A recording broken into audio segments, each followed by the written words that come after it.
At my brother's wedding, I was handed a paper badge that read limited access guests. My mom whispered, "That means no plate."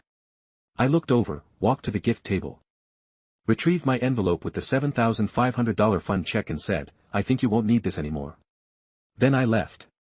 My brother ran after me and my parents shouted, "Come back." But it was offensive, no other word for it. My envelope was lying there on the gift table, plain white, a little bent at the corner from when I placed it down earlier, holding a $7,500 check. I'd earned the hard way. It had taken me months of saving extra hours, skipping vacations, saying no to things I wanted, just so I could do something meaningful for my brother and, unfortunately for them, I was about to take it back. I had no idea anything was wrong until I arrived at the reception venue. The church ceremony had been fine, quick, pretty, the kind of thing that's all blur and applause.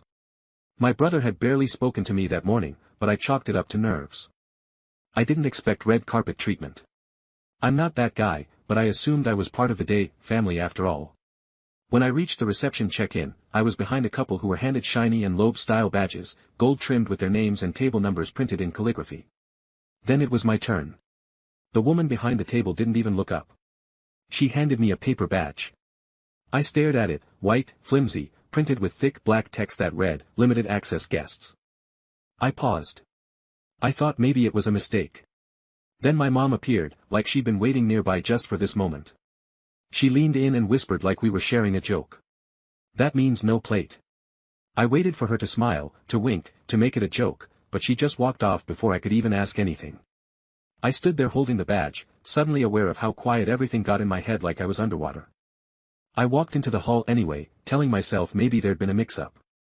But as soon as I saw the tables, the seating chart, the service placing dishes, it hit me. My name wasn't listed anywhere. I checked the family tables, nothing, not even at the far end. No chair, no plate, not even a name card. I wasn't a guest, I was a placeholder. A loose end. They didn't bother to cut.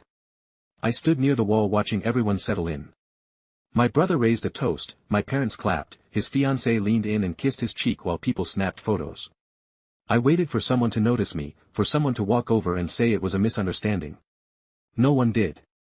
They saw me, they just didn't care. So I made my way out of the main hall and back to the entrance where the gift table stood. It was crowded earlier, but now it was quiet. Just a few scattered envelopes and gift bags. I spotted mine immediately. It was the only one that wasn't sealed with a sticker or ribbon, just folded closed. I picked it up, opened it, took out the check and held it for a second. Then I said, not loudly but clear enough, "I think you won't need this anymore." I turned and walked toward the exit. I didn't make it 10 steps before I heard chairs scraping, someone calling out my name, then my brother's voice, louder, angrier, and then my parents. They were all shouting, "Now, come back, come back." I didn't. I walked calmly to my car, started the engine and drove off without a second glance. They could toast and dance all they wanted, but now the honeymoon they'd been so desperate to afford just got a little less golden. They didn't want me there, fine, but they wouldn't get to use me either. I didn't sleep that night, not because I was angry, though I was, but because everything that happened kept running through my head in perfect detail, over and over, like it was burned into the inside of my eyelids. I couldn't stop thinking about that envelope sitting on the gift table. How proud I was when I dropped it off.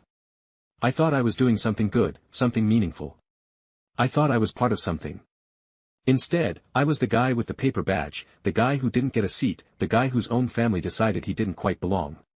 That wasn't some oversight, that wasn't a mistake, that was deliberate. By morning the text started, first my mom, then my dad, then my brother. "Can we talk? Please don't make this a thing, let's not ruin the weekend." No one said they were sorry. No one admitted anything. It was all deflection and sugar, as if my reaction was the problem, not their treatment. My mom actually wrote, "We assumed you'd be okay with standing, since you always say you don't care about fancy stuff." Anyway, like I was supposed to be grateful for the privilege of being excluded with a smile. Around noon my dad called. I ignored it. He called again. Then a text, "Come over, we want to talk. Your brother's here too." I didn't answer right away. I took a shower, made breakfast, cleaned the kitchen. I didn't know the emergency.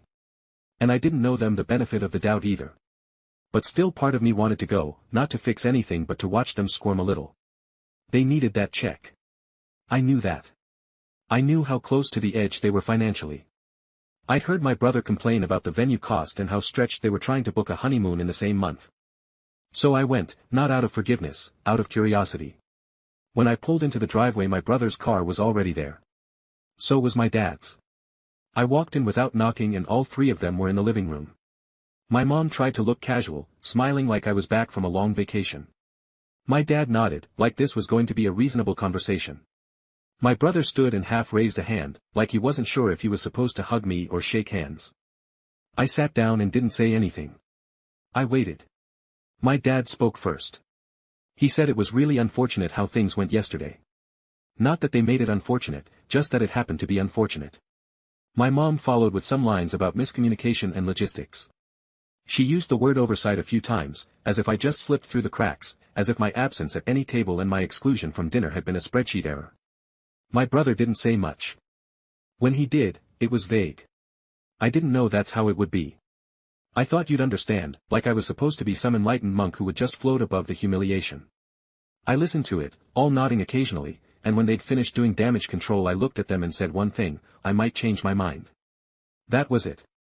No promises, just that word might. The shift in the room was instant. My mom sat up straighter, eyes wide, like I'd just thrown her a life preserver. My dad gave this sharp little exhale, like relief was already washing over him. Even my brother glanced up for the first time and looked directly at me. I could feel their hope thick in the air, like they thought they'd won me back. My mom started talking fast about how generous that would be, how that money would go directly to the honeymoon, how she didn't want this little thing to hang over us forever. My dad chimed in about how families have rough moments but they get through them. My brother didn't say thank you, not even then. I just smiled a little, stood up and said I needed time to think. I walked out, leaving them with that word might buzzing in their ears like a secret promise, and I meant it exactly the way it sounded. Not a no, not a yes, just a long pause. Let them sit with that, let them stew in it, because for the first time in a long time they wanted something from me and I was going to let them feel what it's like to hope someone else gives you what you desperately need and doesn't. The next morning I woke up to a voicemail from my mom. Her voice was soft, careful, like she was speaking to someone in the middle of a breakdown. She said she'd been thinking all night that maybe things had been handled a little too rigidly at the wedding, that perhaps they could have communicated things better. She didn't say the words I was waiting for. No, we messed up. No, I'm sorry, nothing like that, just an attempt to paint the whole thing as a misunderstanding, something minor that maybe I'd blown out of proportion. Then came the kicker: they were delaying the honeymoon, not canceling, just pushing it a little. She said it like it was a weather delay, like their plans had hit some mild turbulence that would sort itself out. What she didn't say was the part one already knew. Without my check they were screwed. Later that afternoon my dad called. He always plays it differently, less emotional, more calculated. He said he was proud of the man I'd become, successful, stable, dependable. He said not everyone in the family could say the same and that I should be proud of myself for having something to offer. Then he got to the point. We trust your judgment, he said. I know you'll make the right call. They were laying it on thick now. The fake compliments, the polished concern, the subtle reminder that I was the reliable one, the mature one, the one they needed. That was the moment I remembered the car. 6 months earlier I loaned them my second vehicle when theirs broke down. It was supposed to be for a week or two. I never got it back. My dad kept saying they were waiting for a part, then they were waiting for a mechanic, then the mechanic didn't show up, and so on. I stopped asking. It became another thing I'd done for the family, but the car was still in my name, still on my insurance. I opened the account and checked, yep, still registered to me. I scheduled a tow for Friday morning. No warning, no courtesy heads up. Just gave the company the address and waited for the confirmation. Friday at 9:12 a.m. my phone rang. My mom. I didn't answer. Then again immediately, then a third time. Finally I picked up. There's someone outside. They're towing the car. Did you do this? I said yes. Silence. Why? She asked. I told her I was changing insurance companies, which wasn't a lie. She said they needed the car, that they had plans, that it was inconvenient. I could hear my dad's voice in the background already yelling at someone outside. I said then maybe you should borrow one, rent or figure something out. That's what I'd have to do, right? She said this is about the wedding, isn't it? I said no, this is about patterns. And I hung up. That evening I got the first direct message from my brother since the wedding. Can we talk? Just us 5 words, no punctuation. I stared at it for a while. It wasn't anger, it wasn't even surprise. He knew why I wasn't responding. He'd still there and let it happen. He'd been part of it. I waited 6 hours before I answered soon, not today, not tonight. He could wait. Let them all wait. Let them live with the same silence they once gave me. Let them stay up wondering what I'll decide and when I'll decide it. For once, I was the one pulling the strings. I didn't respond to my brother again that week. I wanted to see how long it would take before he cracked. He didn't call, just sent one more message the next day, please just talk to me. I didn't want it to go that way. I left it on read. Meanwhile, the silence from my parents was almost louder. No follow-ups, no apologies, no explanations, which told me two things: first, they were panicking, and second, they were trying to figure out how to save face if I decided to burn the whole bridge. I started to think that maybe they didn't believe I'd go through with it, that maybe they still saw me as the same guy who showed up to every family gathering, paid for dinner more often than not, stayed quiet when they took advantage, because that's just how family is. But I was done being predictable. 3 days after the car was towed, I dropped by unannounced. I parked across the street and walked into the front door. My dad was in the living room watching the news. He flinched when he saw me. My mom walked out of the kitchen like she'd been rehearsing something. I didn't know you were coming, she said. I know. I sat down at the table. They didn't offer coffee, which was a first. My dad muted the TV and leaned forward like he was gearing up for a pitch. He said they talked to Ryan, my brother, and that he was really upset about everything, that he never intended for me to feel excluded, that the wedding was stressful and chaotic and full of decisions that had to be made quickly. Then my mom added that they'd been looking at alternative honeymoon options, something smaller, she said, more local. I asked if they booked anything, yet they said no, still figuring it out. I nodded. Then I said this: I might be able to help, but I was thinking maybe I'd put it in the form of a loan. Nothing too formal, just something with terms. The room froze. What kind of terms? My dad asked. Monthly repayments with interest. I said nothing crazy, but it's a lot of money. I think it's fair. They both looked like I'd just spoken another language. My mom said, but it was a gift, wasn't it? It was going to be. I said, then you downgraded me to a limited access guest and cut me out of your wedding like I was some distant cousin you barely knew. My dad got quiet. My mom looked like she might start crying, and I added I'd like the family group chat shut down. I'm not reading another message from Antonis about pool party plans unless I'm actually treated like part of this family. She started saying something, but I stood up where I said, you can borrow the money elsewhere, figure it out. If Ryan really needs it, maybe he can pick up a second job, or you two can sell something. I walked out before they could say anything else. I didn't get halfway down the driveway before Ryan pulled in. He jumped out of the car like he'd been rushing home. Wait, Tom, wait. I stopped. He looked tired, not fake tired, actually worn out, and in a weird way it threw me. I hadn't seen him that way before. I know they screwed up. He said. I know I did too, but you've made your point. Okay, just don't keep doing this. I didn't say anything. I asked Dad for help. I didn't know they were going to treat you like that. I swear I found out afterward. I asked him if he had anything to say at the reception when he saw me standing off to the side. When I walked out with the envelope, he didn't answer. I meant the gift. I said every dollar of it. He nodded. Then I got in my car and drove off. That night I saw something I didn't expect, a message from Ryan's fiancée. Hey, I don't know everything that happened, but I just want you to know. I'm really sorry. I saw what they did and you didn't deserve it. That stopped me for a minute. I read it twice, then I smiled. At least one person in that house had a working moral compass. After that message from Ryan's fiancée, I did something I hadn't done all week. I responded, thanks for saying that. I appreciate it, I really do. She replied almost instantly, I just wish you'd stayed. I think everything would have played out differently if you'd been there longer. I didn't agree, but I didn't argue. I wasn't going to dump my bitterness on the one person in that whole mess who seemed to have a conscience. Ryan didn't message me again after I walked away from the house. Neither did my parents. They were waiting, hoping I could feel it. They thought I was still turning it over in my head, maybe softening, maybe getting nostalgic about family. Instead, I was sharpening the knife. That weekend I texted my mom out of nowhere, are you still delaying the honeymoon? She answered within 2 minutes, yes, haven't booked anything. We're just seeing how things play out. I followed up. So you're still waiting to see if I'll help? Another pause this time. Then we're hoping, yes, but it's your decision, we're not pressuring you, right? Just the usual guilt-wrenched optimism, the kind that says you're hurting the family, but we won't say it out loud because we still want the money. I let a full day pass. Then I sent another message. I talked to a financial advisor. If I do anything, it'll have to be a formal contract with signatures, interest and a clause that you can't talk to me about the money again unless it's in writing. No response for hours. Then my dad texted me directly, "Are you being serious right now?" I didn't reply. Later that night my mom texted again. "Maybe we should all meet and discuss this calmly." I sent a thumbs up emoji. That was it. When we met the next day, they tried to keep things friendly. My mom made coffee. My dad had a printed list of alternate ideas, including one where I give a portion of the money now and the rest after they repair the trust. Ryan wasn't there. I asked why. My mom said he doesn't want to be part of this anymore. He's stressed enough. I smiled and said, "That's fair. I'm stressed too, so let's just wrap this up." My dad handed me the printed page like it was a peace treaty.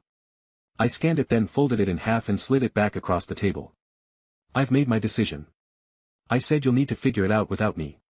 Borrow the money, burn it, do what you need to do, just don't ask me again." My mom's mouth opened, but nothing came out. My dad just sat back like he'd been punched. That moment when the hope drained out of their faces completely, I'll never forget it. The next morning I woke up to 0 messages, not a single call. They went silent. I wasn't surprised. Later that week Ryan's fiancée texted me again. "They told me, you shut everything down. I just want you to know. I still think you were right." I stared at that message for a while, then replied, "You're the only one who gets it." And she said, "Maybe I'm just not used to this kind of family." Yet that one made me laugh. At least someone finally said it out loud. The silence wasn't peace, it was punishment. A week went by. Then too, no texts, no calls, nothing from my parents and nothing from Ryan, not even the usual passive-aggressive attempts to reel me back in. They didn't say they were cutting me off, but they didn't have to. It was clear they thought I'd gone too far because I stopped being the one who swallowed his pride, because I stopped being the family doormat with a polite smile, because I said no. And they couldn't handle that. The family group chat went completely dead. A few distant cousins posted something about summer plans. No one replied. Usually my mom would at least drop a heart emoji or a cheery "sounds fun," but this time silence. My dad ignored a simple work-related email I sent, pretending it must have slipped through. My birthday was coming up in a couple of weeks. I already knew what would happen, nothing.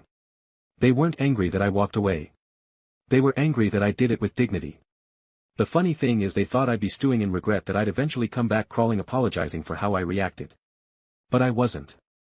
I missed the version of family I thought I had, not the one that actually existed. Then, out of nowhere, a message from Ryan's fiancée popped up, "Hey, just wanted to check in. I know it's been quiet. I just hope you're doing okay." I told her I was, that I appreciated her saying something because no one else had. She responded, "It's been tense, they don't really talk about it, but I know they're all still hoping you'll come around." I typed a reply, deleted it, then typed again. "They'll need to get used to the idea that I won't." She didn't try to change my mind. She didn't tell me to forgive them or move on. She just said, "I really hope you're still around for the next chapter because you matter, even if they don't act like it." I sat there for a while holding my phone, not knowing how to answer that. It wasn't much. But it was honest, and it was the only kindness anyone from that side of the family had shown me since the wedding. A few days later I got a bank notification, a small transfer from my dad's account into mine, $40. No note, no context. That's how he wanted to reopen communication. I declined it. That same day I canceled the birthday dinner reservation I made weeks ago, the one I'd been holding on to just in case they pulled their heads out of the sand. It was supposed to be at this small restaurant. I liked, nothing fancy, just quiet and good. Instead I ordered takeout and ate alone on my porch with a beer. Peaceful, simple, no paper badges, and for the first time in a long time I didn't feel like something was missing. They thought they'd frozen me out. What they didn't realize was I'd already left the update. It had been a little over a month, long enough for the silence to settle in like mold, slow, quiet and unmistakably permanent. I stopped expecting texts. I stopped checking the family group chat. I didn't even get the usual chain emails my mom forwarded once a week without reading. Ryan had disappeared completely. Not a word since I turned them down. I figured he was done with me or, more likely, he'd chosen not to deal with the mess, because facing it meant admitting he played a part.